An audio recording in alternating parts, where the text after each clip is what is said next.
So I'm sending that shit to everybody. Yo, Graph Champs, baby. Episode 12, right? On a Sunday, nigga. On a Sunday. We here on a Sunday, the God's Day.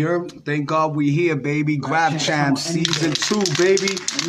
We got the legendary shit is about to go down.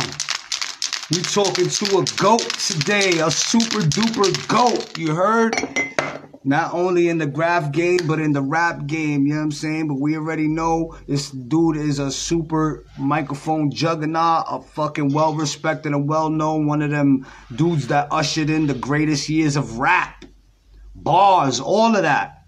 But we're not talking about all of that today. We're talking about the graph career of the man, ASE with the capital bubble letters, nigga, A.K.A. Master Ace, baby. Let's go, Graph Champs, baby. I gotta throw on my motherfucking theme music. You know what it is. Diablo, S.R. the General. Yeah. Full blast the beat, God. Graph Champs, yeah. Graph Champs, Graph Champs, yeah. Graph Champs. Shout out the Graph Champs. Shout out the Graph Champs. Shout out the Graph Champs. Graph Champs. Welcome, tune in to Graph Champs. We appreciate the love and support for all the Graph Champs. The most amazing and iconic artists out here smashing it, from the train yards to the rooftops to the storefronts, highways catching wreck. That's all the General. He be going crazy, bro, from his Instagram account, Supreme Clientele Radio. Interviewing all the icons, the ones that led the way. Salute to all the fallen legends, the ones that set the stage.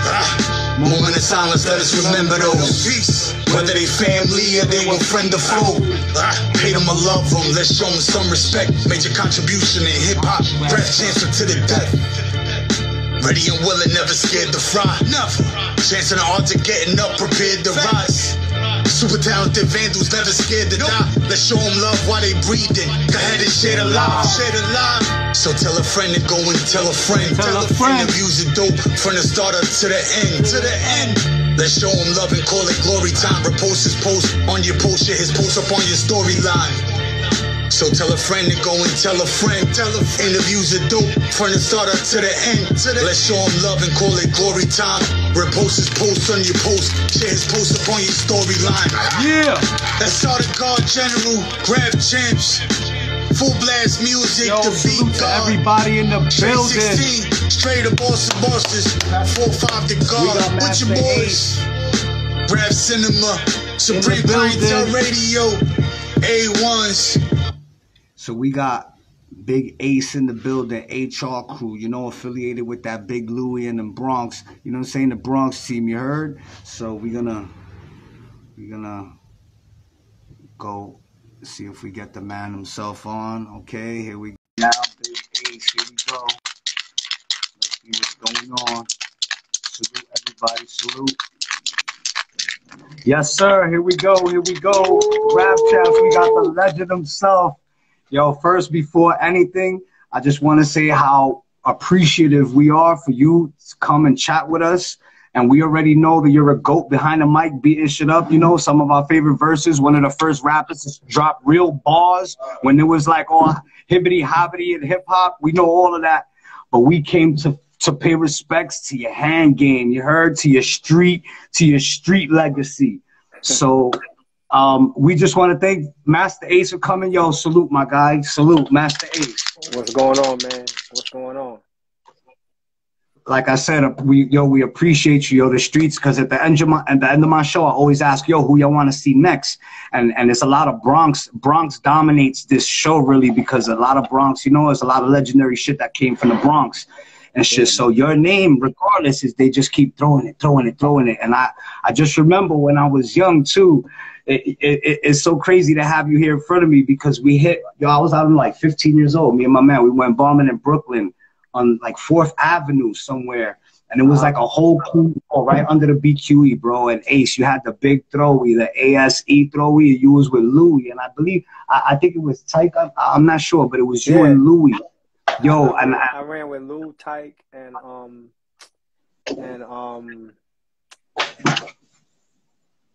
Trap. Ooh, my God. That's a squad right there. All right, so listen, this is how we do it in grab chats. We go from the beginning of the story. So, Okay. Ace, what got you into graffiti? How did you get into it? This is actual fact. I was a I was a junior in high school. I was in 11th grade, and the Star Wars documentary came on Channel 13, and it changed my it changed my perspective on so many things because graph was always around me, but I never paid attention to it. Like it was kind of just in the background. Like trains would go by, and after I saw Star Wars, all of a sudden, it just opened up this whole new world. Now I'm reading every name that goes by on every train. I'm inside the train in the car reading all the tags and trying to make out different names and seeing which names that I see the most. I actually had a little in my notebook, my school book. I started writing down. I had like a long list on the back cover and the front cover and the back cover inside. I wrote down every name that I saw either inside or outside the train. It was just all like lines, a list of all the names that I saw. But it just affected me in such a way that I was like, yo, I want to be a part of this. I want to try this. I want to see if I can create something colorful and dope and put my name up big. And so, I mean, really, Star Wars taught you how to be a graph artist. It explained that you had to go rack paint, which I never thought of. But I was like, okay, so there was a store in East New York, Brooklyn, right near my DJ at the time, Steady Pace. He lived in Linden Plaza, which is right across the street from this big store called TSS, Times Square Stores. TSS, wow. So the first time that I ever racked up paint was at TSS. And we took those first few cans. We didn't know what we were doing. We didn't have any kind of style. We was like trying to figure it out. And, we just started going around the neighborhood, just doing tags and just learning it, but just being a part of the culture. We didn't know we were being a part of the culture, but that's what we were doing. So wow, you said TSS, that brings back crazy memories. TSS, bro. We used to rap there too. All of that shit. But all right, so how did you get your name from the beginning? It was Ace, or how did that end up? My very first graph name was you're gonna laugh. It was Klein, Clein. And I don't even know why I picked those letters. I thought those would be easy letters to do, so I started in my little piece book. I started making my first little pieces in my piece book, and all those letters seemed fairly easy for me to do. So I started writing Klein. So around my building where I grew up in Brownsville, Howard houses. And around my building, in the hallways and on the elevators, I was writing Klein. And so the first few guys that I met in Brownsville that were graph writers, this is before anybody knew I rapped or anything. They were calling me Klein. Yo, Klein, and so it's funny because my uncle was he tried to snitch on me. He tried to snitch on me to my mom's. Like, yo, I think your son is writing on these elevators in the building. And she was like, what? And she asked him, I was like, nah, I ain't doing that. He's like, hey, he the only kid in this whole building that'll be writing a name, they'll pick a Jewish name like Klein to write. I'm like, wow. It was just funny. He just assumed that it was me because of such a weird name. And so I was like, immediately I stopped writing Klein because now they on my trail. So because I had it like in my school books stuff. I had to start throwing pages out and all that. And so then the music thing started happening kind of at the same time. Now that same year was when I my junior year, I had already met Marley Marl. I was working on demos at his crib, and so I was in college at the same time. And so because I was away at college, and I knew that I wasn't going to be writing graph on the campus because I was in Rhode Island.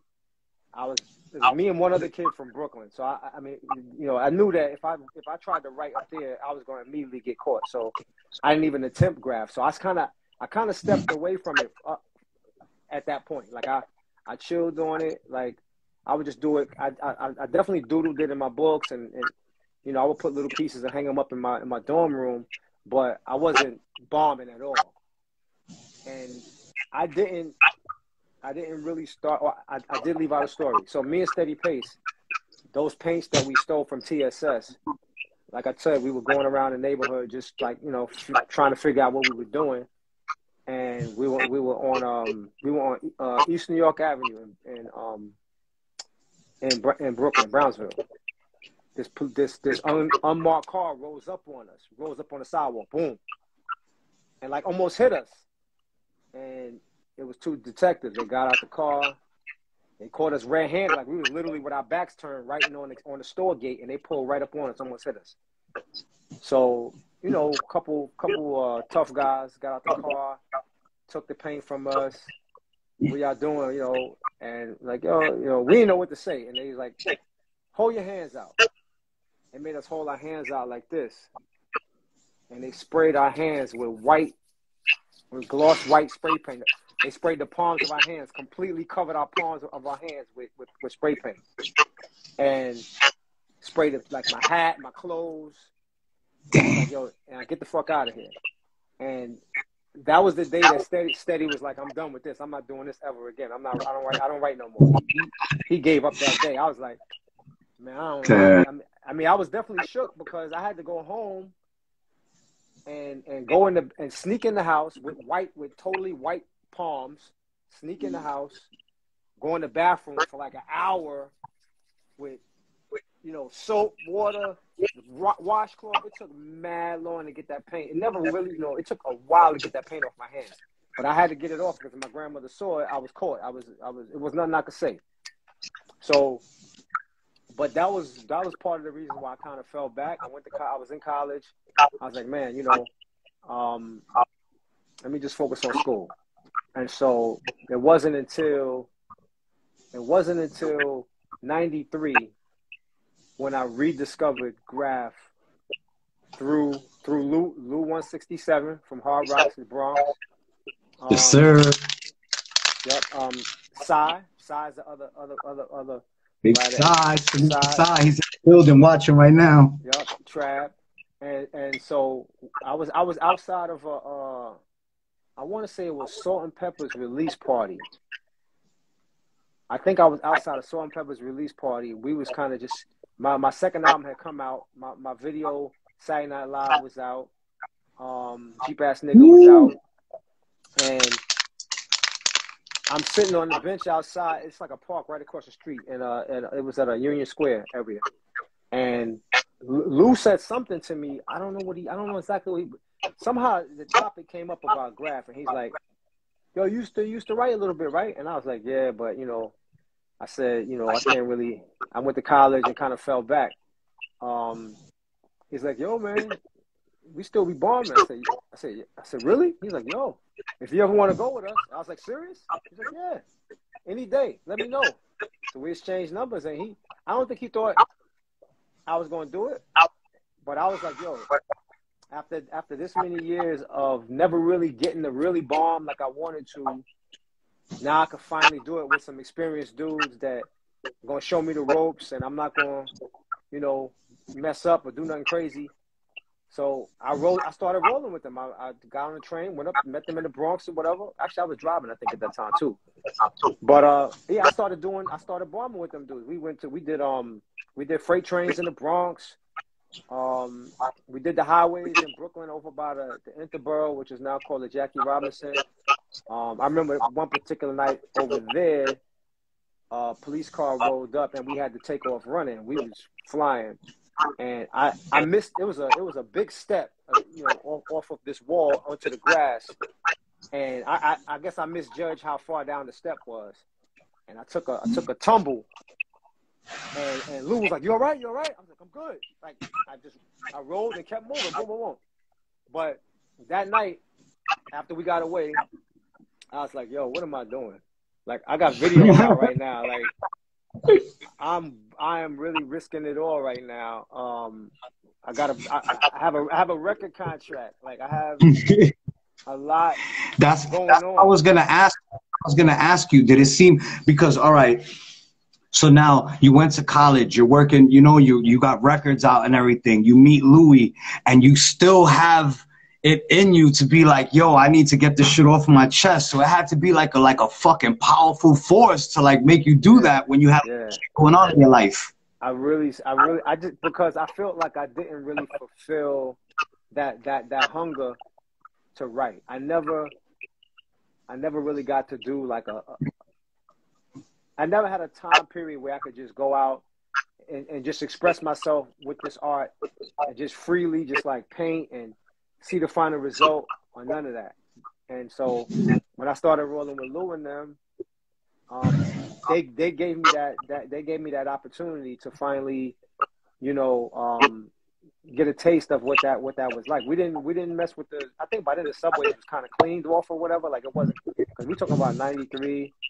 Yeah, the subways wasn't like they had it all shut down. So I never got to go through the train yards, nothing like that. But just you know, bombing a freight train was that was kind of, you know, it was exciting. But I realized while we were out there, yo, this is dangerous. Like one bad step, you know, one misjudgment, you know, when these freight trains start moving, like you could die out here. So I was definitely aware of my surroundings, and but yeah, I had to get it off. I had to get it out of my system, and I feel like 93 was the year to do that. Yo, I think 93 is one of the best years of graph, period. It was the start of all the other years, 94. Yeah, it was, yo, it was like a real good taste of what was to come. So we had like you could even see like Joe Crack tags, TS, you know what I mean? Like it's real graffiti, bro, real fucking graffiti. Who did you have any type of inspirations even after seeing Star Wars, like around your neighborhood? Like, wow, this nigga used to kill shit, that nigga used to kill shit. So check it out, right? I found out that there were some pretty well known Brooklyn graph artists right near where we lived. I lived in Howard Houses. The project's pretty much right across the street on the angle was a housing project called Sethlo Houses. And so we used to be in Sethlo a lot because we had a little game room in like 82, 83, we had a game room over there where we used to play music. That's kind of like how the music, you know, we started really, we would DJ in there and rhyme and stuff like that. And people would come in and play video games. So I found out that there was a crew called MOG, Masters of Graffiti, that lived in Sethlo. I wound up meeting a guy named Louis. Coincidentally, Louis, but this is the first Louis. And so Lou was the one who, before Louis 167, Lou was the first kind of I would say mentor, but he didn't show me the ropes or nothing like that. It was just like he was the first known dude that actually was bombing subways, doing whole car top to bottoms, the whole 9 yards. Him and his crew. He had a cat named R.E. who was all city. B.I.E. They all from Brooklyn. I remember. Bus was all city as well, but these guys was all city with their tags, their throw ups. And so I found out that in his building in Sethlo Projects, on the top 3 floors, they used to test out their paint and they would actually go up there and do pieces in the hallway. So one day, I took the elevator up to the top floor, me and Steady. I didn't believe it. We opened the door to the door to the stairway. When I tell you, there wasn't one piece of paint that was original. It was all the ceilings, the walls was all completely covered with colorful pieces. It was like walking through a giant gallery, yo. It was incredible. Like I was like, yo, it's so funny because I wish I had a camera back. They had like the disposable cameras, but I wish I had a camera to, you know, the feeling that I got when I walked in that stairwell, and as you went down the stairs, it was just different pieces all over the walls, all over the ceilings, just so colorful. I was like, this is I was in another world, brother. So we went down like four flights, fully covered. Then as you got further down, it started to get lighter and lighter and less tags, less color. But it was at that moment I was like, yo, man, I gotta get to know these guys. But them guys, they were legit, like going to the train yards, like doing real pieces, like.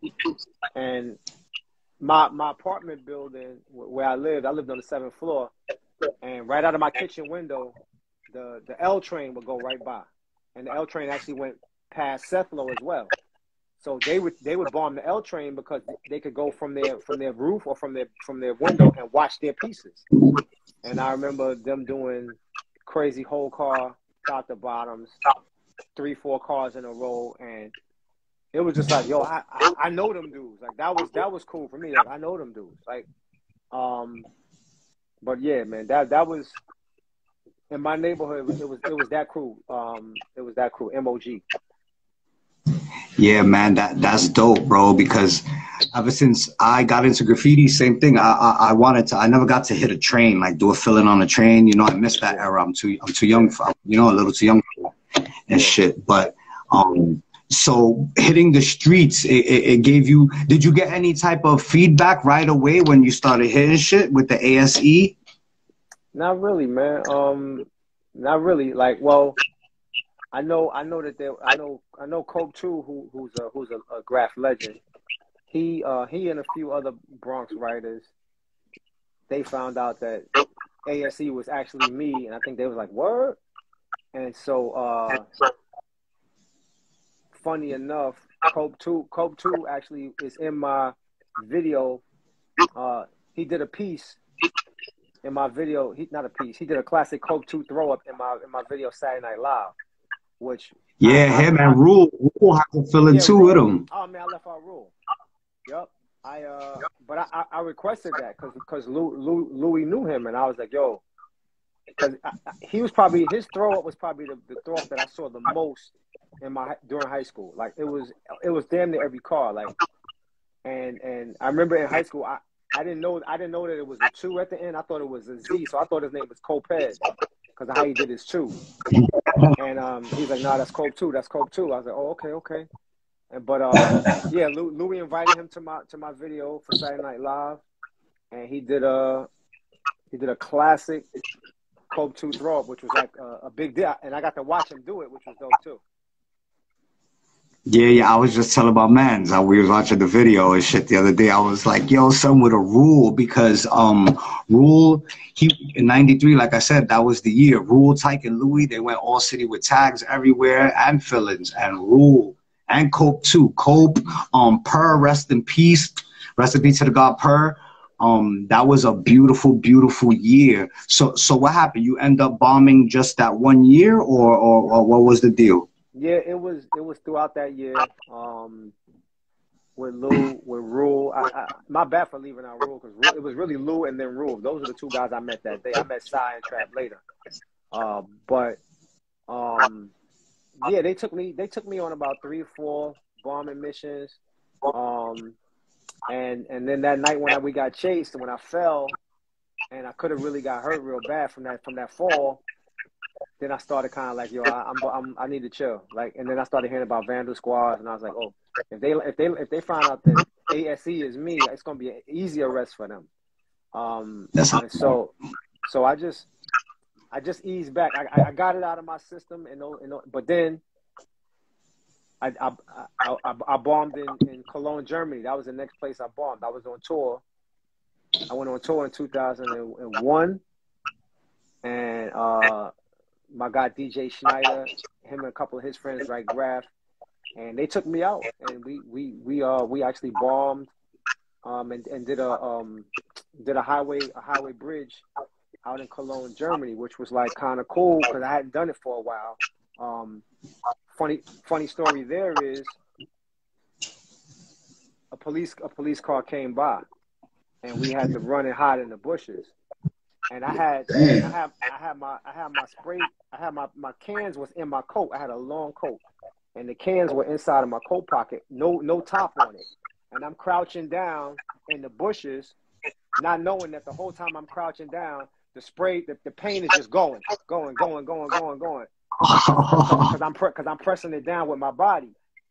When the cops finally leave, I look up, and the paint it's gone through my coat, my shirt, my undershirt, and all over my skin on my stomach. Like it just went through everything, and I felt it was like cold. I was like, oh man, that's the kind of stuff that. And this is in Germany, so I'm like, yo, if I cannot go to jail in Germany, and I'm on tour. I'm doing too much. Like I'm doing too much. I'm doing too much right now.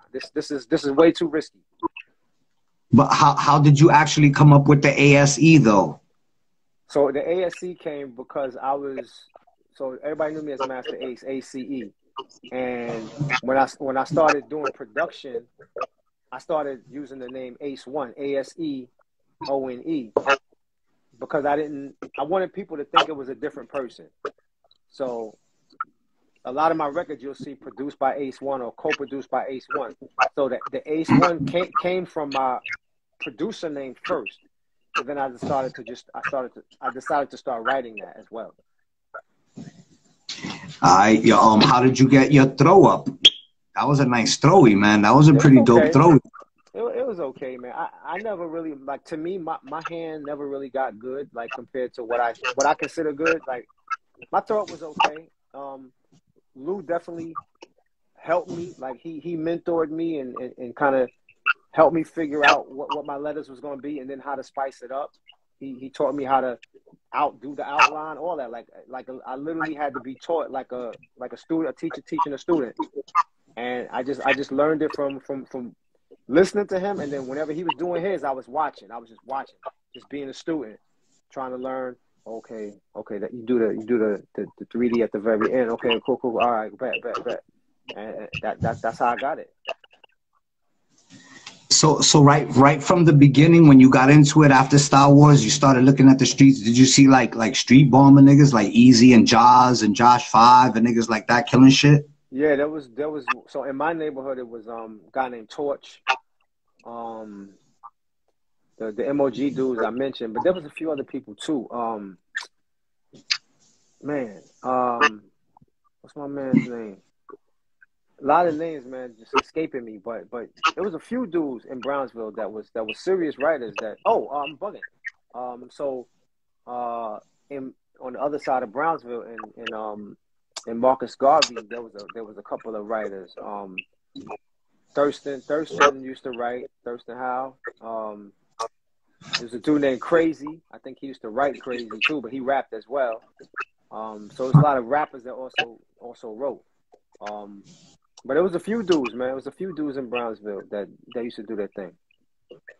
In your song Saturday Night Live, you say in one of the verses you used to hang out in Bushwick on what you said, Cornelia and Evergreen, or what was it? Yeah, that was Decatur and Evergreen. Decatur and Evergreen, yeah. You didn't know writers in Bushwick? Because that shit is flooded with writers. It is. I didn't know any of them though. The only reason I was in Bushwick was because Steady Pace, his grandmother lived in Bushwick, and so he started living with her at one point. So they had a game room right next door to her house. So we would spend a lot of time in that game room by her house. The first time I ever went out and tried the piece was in Bushwick, because there's a train tunnel that runs from Brownsville to Bushwick. They actually just shot an episode of this TV series. What the hell is it called? Oh my God. About the rich family and all his sons and daughters and stuff. Anyway, they shot a scene in that TV show at this same train tunnel, and when I saw them walking into it, I was like, "Yo, that's the tunnel we went through," because we actually walked through this tunnel from Brownsville all the way through the other side. We didn't know where it led, but we didn't care. We just wanted to walk through it and see where it led, and it ended up in Bushwick, and then we actually did a piece on the other side. We was wilding, man. We was out there venturing, and it was dead dogs in the train tracks, and all. It was like, ugh. That was just fun, man. It was like exploring, man.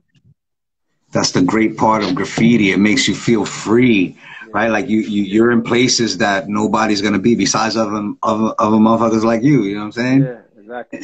So when you met Louis, did you understand like the the the height and the weight that his name holds already at that Nah, time?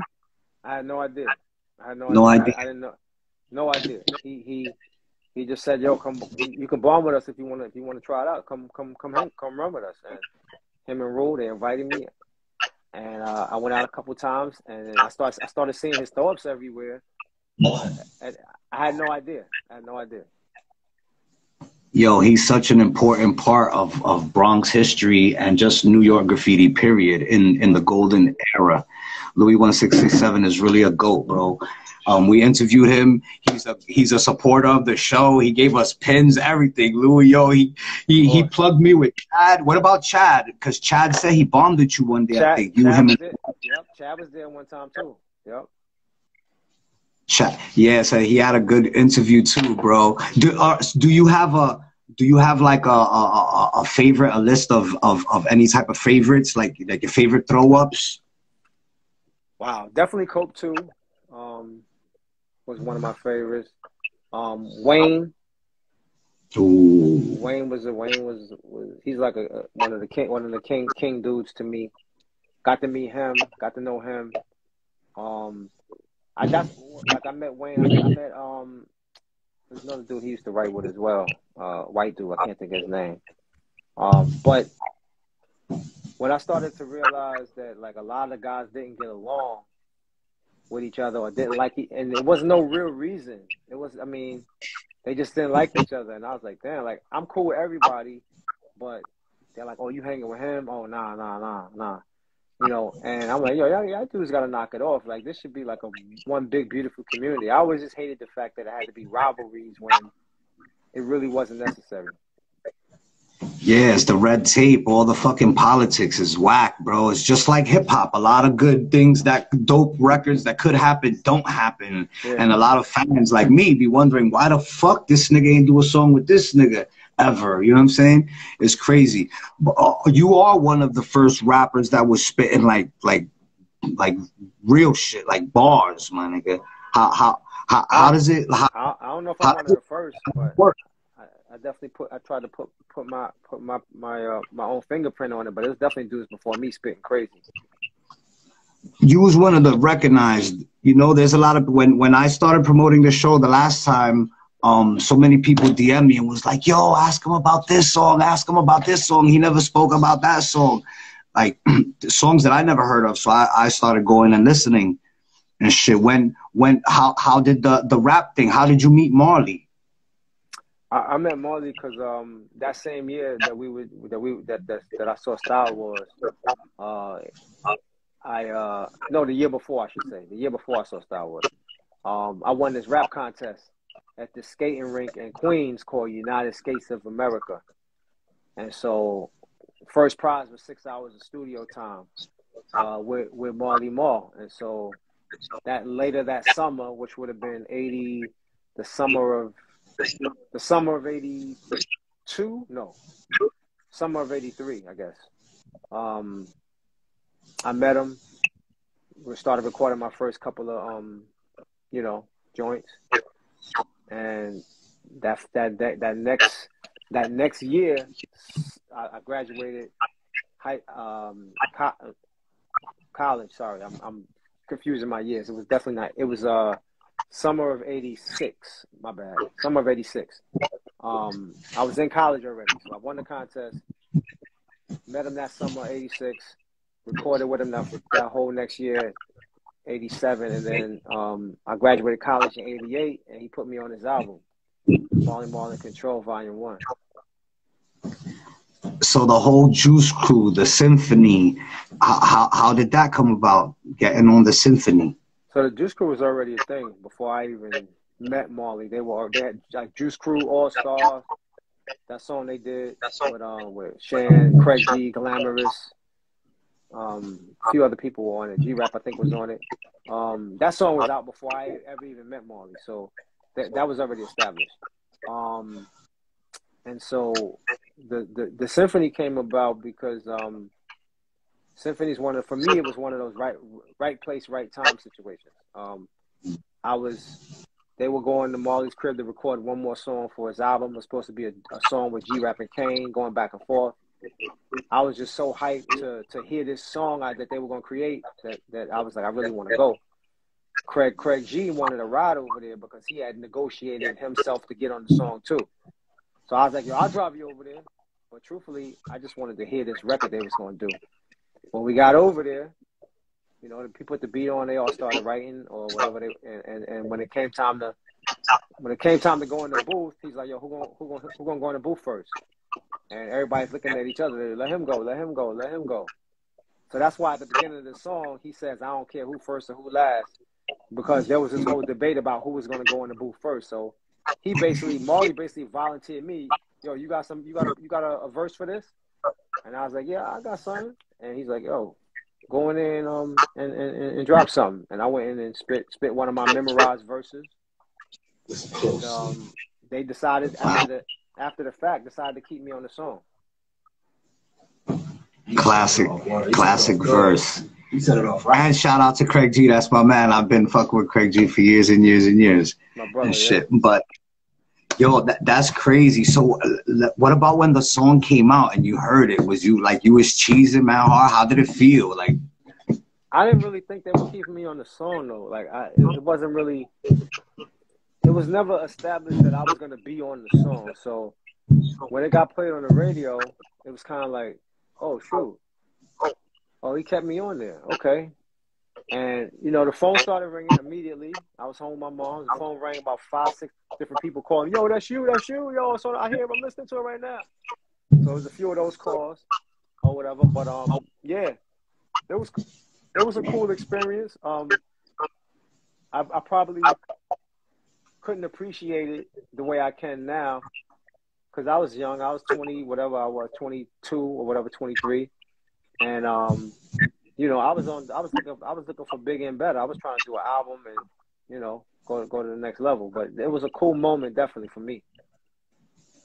So then after that, but your first solo album came out like 90, right? Yeah, 2 years later, 2 years after we did the symphony, my first solo album dropped. So how did you feel then, like that you got your first body of work out? I mean, it was a long time coming. It was. We had been working on that album for a while. Bits and pieces of it since I first went to his crib, and there was a question as to whether or not I was even going to get an album at one point. You know what I mean? There was a question as to whether or not I was going to get the album because they didn't. You know, Marley brought me into the fold. Coach Chillin didn't. They weren't really interested. That they looked at me as, oh, that's one of Marley's artists. But then once the symphony dropped and people started to know my name, it was almost like they were kind of forced to do something with me. Otherwise, I was going to go to another label and they were going to get a chance to take advantage of, you know, me establishing myself with this classic record. So they did the right thing. It was the right business move for them to be the ones to put the album out because they would have looked stupid if I went on to another label and, you know, made crazy noise over there. They would have been upset. So. But I remember when, I was young, bro. I don't even know how young I was. But I had the fucking Me and the Biz, the single cassette. I used to have that shit in my back pocket, son. Me and the Biz, yo. Even the video and everything. What? That shit, Video Music Box used to play that shit. You know, we used to run home to catch Video Music Box. You know what I'm saying? Shout out to Uncle Rob and shit. Yo, what was the thought? Why did you make the song? That was just to pay homage to Biz at that time? Nah, that was supposed to be a duet. That was supposed to be you know how Kane had the song Just Rhyming with Biz? Yeah. It was supposed to be one of those.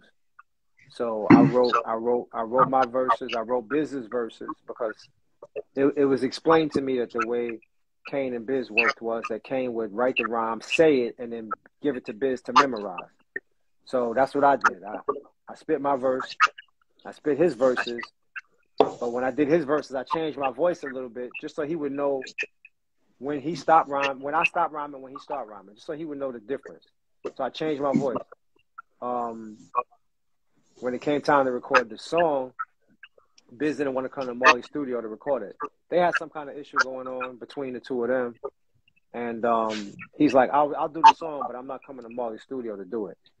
So if you can get the reel, bring it to my studio, we'll do it at my spot.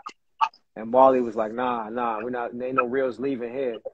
And so I ended up in the middle, brand new artist. Like, I'm not trying to, cause no problems. I just want to get a record done. And so I was ready to just scratch the record. And Marley's like, nah, we're not scratching this. This record is too good. Like, let's keep it. And I'm like, but what we gonna do? He's like, yo, let's just keep it how it is. With you, people gonna think you Biz.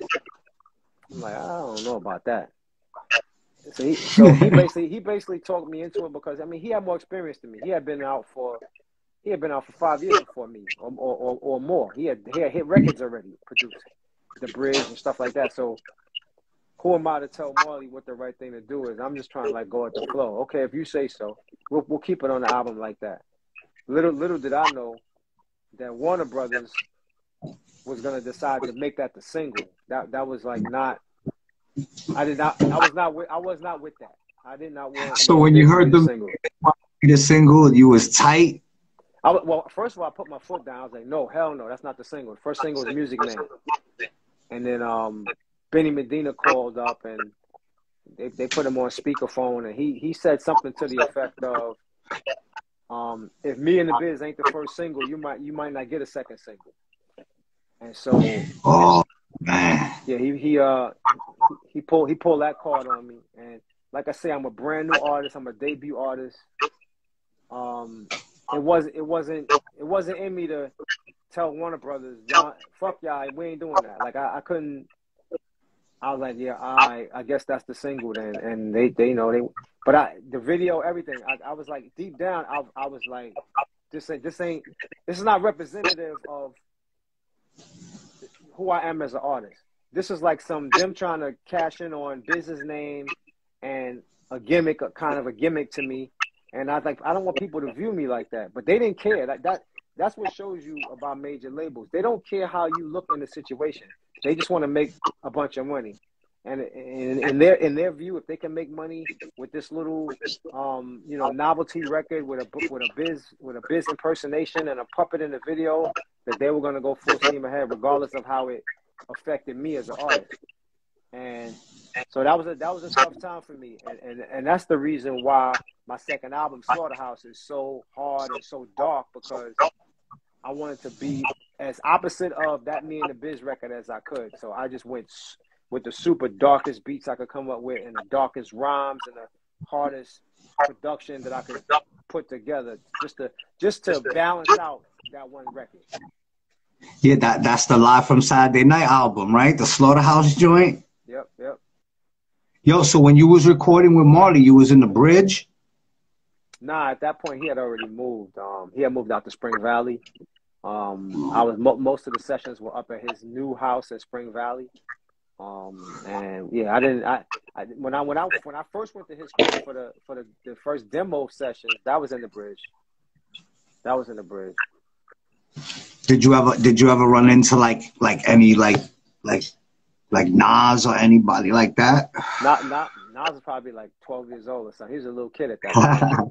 But I did meet G-Rap. I met G-Rap the day that Polo brought G-Rap to Marley's crib. I was there. And I don't even know if they remember this because I wasn't anybody, so they might not have even been aware of who was there. But I was literally there it was my second session with Marley, and I knew Polo's name because he had a song out with this other rapper named MC Frost, and it was a nice record. He used to get a lot of spins on Kiss and stuff like that. So Polo shows up and he's like, "Yo, Marley, Frost is in jail, but I bought my new rapper. His name Cool G. That's how I introduced him. His name is Cool G." And I remember G-Rap had on one of the Hawaiian short sets. I don't know if y'all remember. Y'all might be too young. The Hawaiian short sets, though, the cotton joints. We always used to wear them in them days. We talking about 80. This probably 89. No, 87. 87. And I just remember him having, and that day while I was there, they recorded "It's a Demo." I watched them record "It's a Demo," and it was weird though. It was a weird song to me because it was like people wasn't really sampling like that yet. Marley was a little bit ahead of his time with the sampling, and he sampled that James Brown. And I remember going like, I don't know if I like this. Like this beat, I don't like this beat. But a year later, that joint was getting played on BLS, Kiss, and then I was like, oh, that's the song they did that day. And then all of a sudden, it was like, yo, this sounds dope now. Like, you know what I mean? At the time, I didn't get it, but a year later, I got it. What about Kane? You never like was in a cipher with Kane? No, it's not never. We was never. I don't think we were ever in a cipher, but you know, the day that we recorded the symphony was the first day that I met Kane. That day, I never met him before, and I hear from interviews that he's done recently that him and G-Rap were kind of in the corner complaining that Marley was putting this new guy on the song with them, and they were calling me Glasses. Kane, you know, when Marley told me to go in the booth and spit a verse, Kane said him and G-Rap was in the corner like, yo, I don't know about this. He trying to put Glasses on the song, and they was like, yo, I tell you what, this is what we're gonna do. This is what we're gonna do. Because they was like, we're not doing the record. If he putting him on it, we're not doing the record. So it's like, yo, let's just say we're going to the pizza shop and then just don't come back. And G-Rap was like, all right, bet. So that was the plan. They had a plan and everything. They was going to leave and not come back. Because Marley put me on the song. Now, I don't know what happened. I think what happened was I did my first take before they left. And they heard my verse. And then they had another meeting. Yo, I think Glasses kind of dope. Yo, I can't front. Glasses, all right. Yo, keep Glasses. So, but how about I didn't hear none of this until like 2-3 years ago? I never knew none of this. What? I never knew none of this was happening behind the scenes. Who told you? How did you find out? They were talking about it? Kane did an interview. About it. He told the whole story. I was like, wow, I had no idea. That's funny. That's hilarious, yo. That's crazy, yo. Shout out to the fucking legendary Juice crew, though. But you see, that's crazy because from the outside in, they just look like you see the video. All right, so what about when the video came along? Was everybody cool by then? Yeah, everybody was cool by then. I mean, we're still getting to know each other, but everybody was cool. We was definitely on the bus, cracking a bunch of jokes, and everybody was snapping on each other, and it was a nice ride up on the bus. So when you saw the video for the first time, you saw the official video, where did it get played at? That's a good question. I don't know who debuted that video.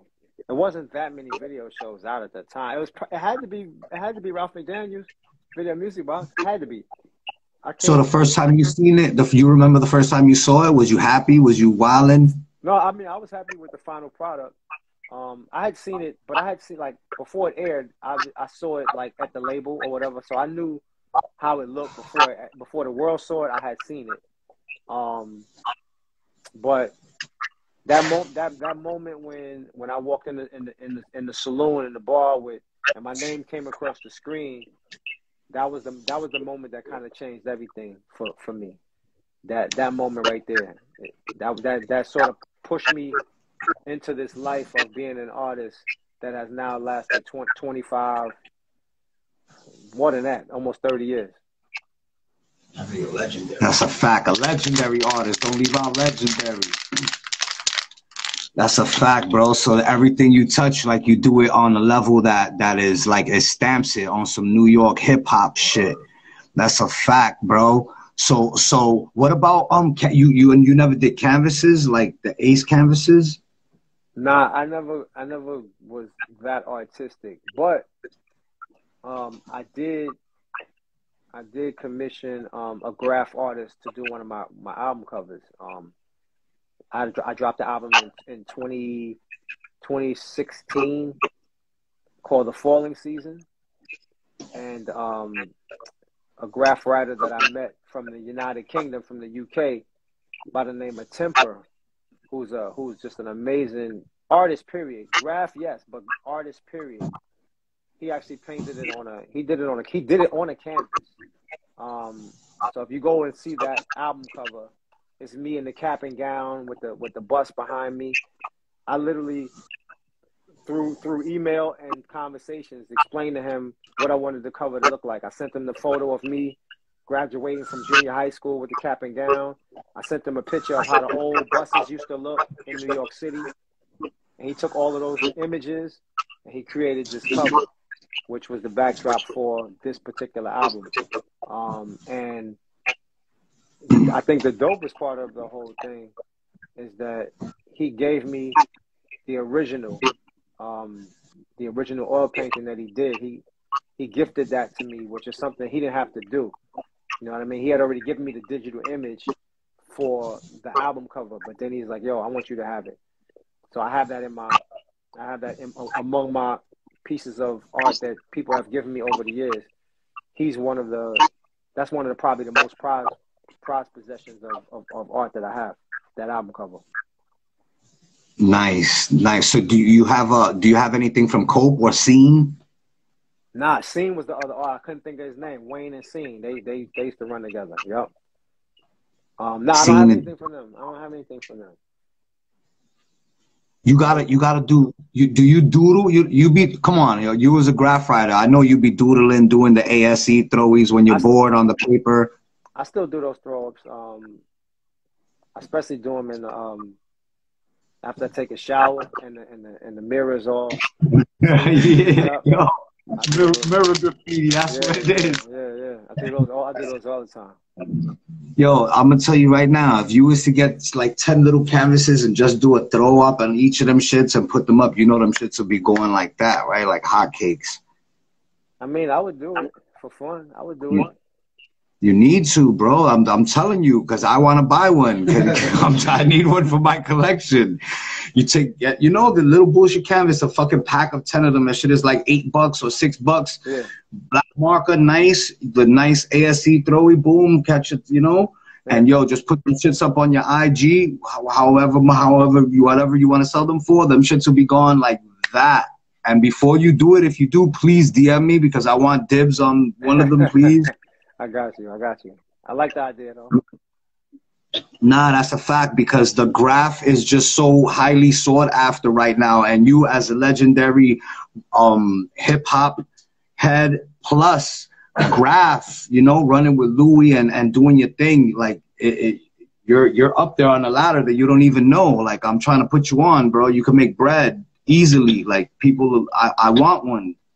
I would do it. Listen, I would love to do it. I didn't think anybody cared like that, so that's why we never entered. No, well, I'm guarantee you, if IG. Josh 5 just asked, "What's your IG?" Like, yo, Josh, his just type in Master Ace, it'll come up, boom, Master with Ace a check. Master Ace Picks. Yeah, Master Ace Picks. Yo, he'll help you. Josh 5 is an artist. He sells shit like that. Like, bro, it's easy as cake. Please, I want one, Ace, for real. Don't leave me out. I got you. Word, the graffiti world, yo, we salute the fuck out of you, my brother. Before we off this, do you want to like say anything, get anything off your chest, give any shout outs, what you want to do? Yo, just I definitely want to shout out Hard Rock Crew, Louis Rule, Sidetrack, the MOG, Masters of Graffiti out in Brooklyn, Brownsville. The guys that kind of like walked me through it early on in the graph life. Of course, I got to shout out Temper who painted that album cover for me. But you know, he allowed me to do a throw up with him when I was in the UK. Like I've done a few pieces. I've done a few throw ups around the world. I got a chance to write a little bit around the world in a few different spots. The United Kingdom, Germany, I think the Netherlands also. But yeah, just opportunities to do those kinds of things because they're great memories. They're memories that I'll keep with me forever. Even the nights that we got chased and you know and almost got caught. Like those are still memories for me because nothing bad happened. Everybody's safe. Nobody got hurt. and we all made it home. Absolutely, man.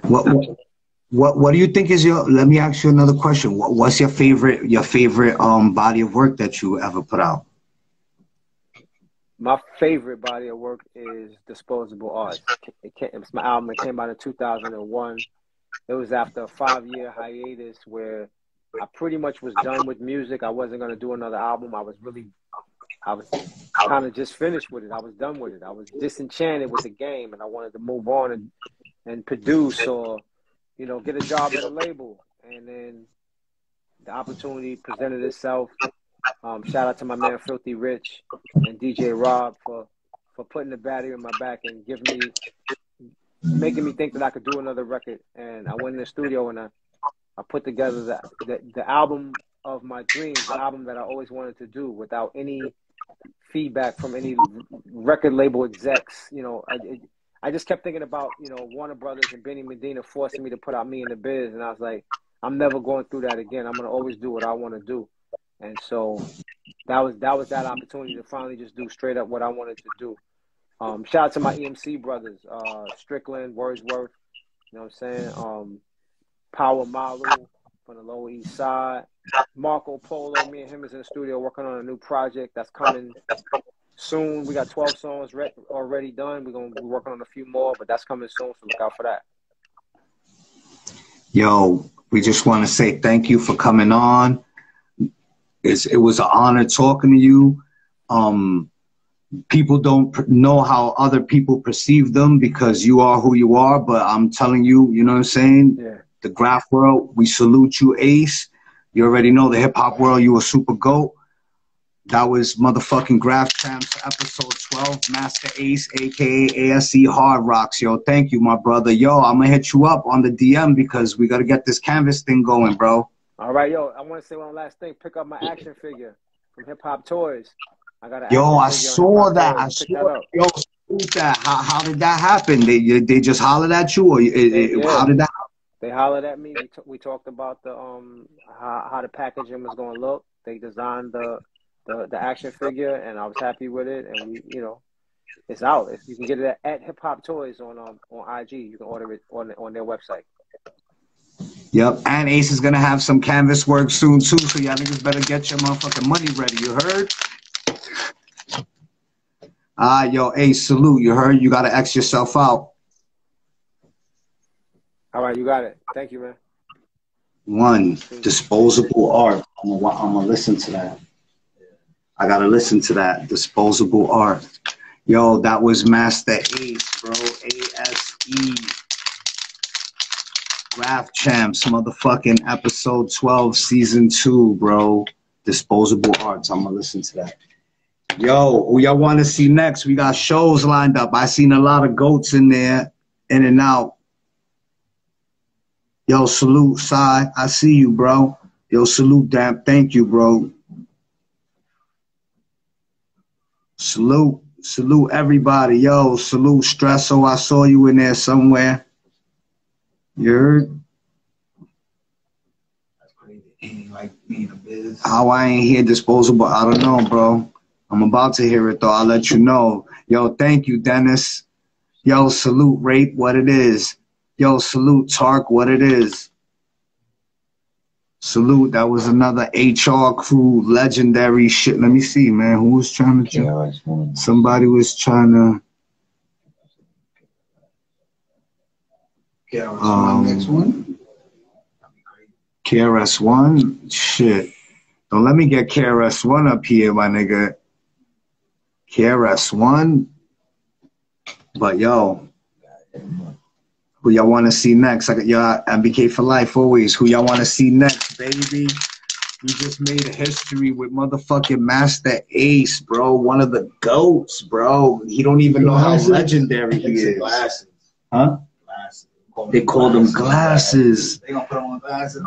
Oh, nah, niggas spit some shit. Glasses, yeah, now they wanted glasses on the song, right? Come on, son. Don't judge a book by its cover, dude. Yo, I see you, Shell. Salute, my brother. I told this nigga he wants to start writing a script for the fucking walk the walk. This nigga So, you heard? We gotta start doing this. Yo, who y'all trying to see next, bro? Come on, man. Y'all niggas gotta thank me for this, bro. Word. Want to see how many people popped in and shit. Yo, but that was Graph Champs, episode 12, season 2. I'm your host. The vertical, murdical, squirtical, all over your Get Arrows Bidak, all right? I'm going to holla back next time. One. Wait a second.